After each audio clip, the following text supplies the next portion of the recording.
অনিয়ম, দুর্নীতি, লোক ঠকানো, মিথ্যাচারের যে সাগরে ডুবে আছে দেশ, তা কি হঠাৎ করে হওয়া কোনো অধঃপতন?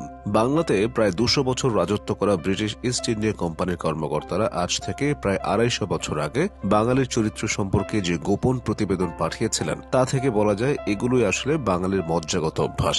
এসব প্রতিবেদন অনুযায়ী বাংলায় যথার্থ সৎ এবং সত্যবাদী মানুষের অস্তিত্ব বিরল। সর্বত্র জুড়ে আছে অবিশ্বাস। উভয় পক্ষই বিশ্বাস ভঙ্গ করতে পারে এমন আশঙ্কা নিয়ে সব চুক্তি বা দলিল করা হয়। জনসাধারণের মধ্যে দেশপ্রেমের বালাই নেই। ব্রিটিশ ভারতের গভর্নর জেনারেল এবং রাজস্ব বিশেষজ্ঞ স্যার জন শোর ১৭৮৪ সালে তার প্রতিবেদনে লেখেন, বাঙালিরা ভীরু এবং দাস সুলভ, তবে অধস্তনের প্রতি আবার ব্যাপক চোটপাট নেয়। ব্যক্তি হিসেবে মানসম্মান বোধ কম, জাতি হিসেবে এদের মধ্যে জনকল্যাণমূলক মনোভাব একেবারে নেই। যেখানে মিথ্যা কথা বললে কিছু সুবিধা হতে পারে, সেখানে অনর্গল মিথ্যা বলতে এদের একটুও বাধে না। যেখানে শাস্তির ভয় নেই, সেখানে মনিবের কথাও শুনতে গড়িমসি করে।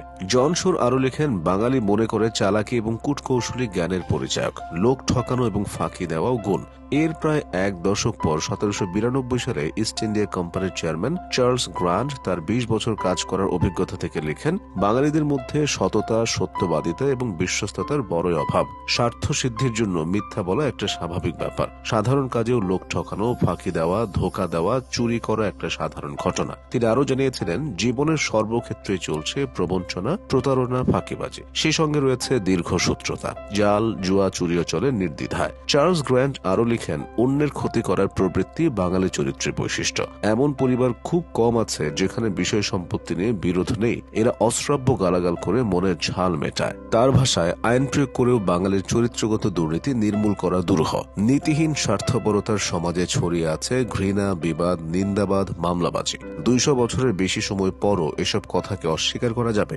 এর প্রায় ১০ বছর পর ১৮০১ সালে গভর্নর জেনারেল লর্ড ওয়েলেসল বাংলার জেলা জজ এবং ম্যাজিস্ট্রেটদের কাছে একটি প্রশ্নমালা বা কোয়েশ্চেনিয়ার পাঠান, যার একটি অংশে প্রত্যেক জেলার অধিবাসীদের নৈতিক চরিত্র ও স্থানীয় অপরাধ সম্পর্কে অভিজ্ঞতা জানতে চাওয়া হয়। এ থেকে গোটা বাংলাদেশের মানুষদের সম্পর্কে একটা ধারণা পাওয়া যায়। তৎকালীন সময়ের সব বিচারকদের মতেও বাঙালিরা কপট, অকৃতজ্ঞ এবং মিথ্যাচারে। সাধারণ মানুষ অসহায়, নির্বিকার। সে সময় যশোরের বিচারক লিখেন, পুলিশ বাহিনী ত্রুটিপূর্ণ হওয়ায় অপরাধ প্রমাণ করা কঠিন। কর্মচারীদের সঙ্গে চোর ডাকাতদের যোগ সাজস রয়েছে। সাক্ষ্য দিলে সাক্ষীর হওয়ার আশঙ্কা থাকায় লোকে সাক্ষ্য দিতে ভয় পায়। ঢাকার বিচারক জানান, ঢাকার লোকেরা কর্তৃপক্ষের প্রতি অনুগত। শহরে তেমন মারাত্মক অপরাধ নেই, তবে যাদের টাকা পয়সা খরচ করবার মতো ক্ষমতা আছে তারা সাধারণত ভোগবিলাসী, লম্পট। বাখুরগঞ্জ বা আজকের বরিশালের বিচারক লিখেন, এই জেলার অধিবাসীদের নৈতিক চরিত্র অতি জঘন্য। এমন কোনো জোচ্চুরি নেই যা উচ্চ শ্রেণীর মধ্যে দেখা যায় না। নিম্ন শ্রেণীর মধ্যে আছে ডাকাতি।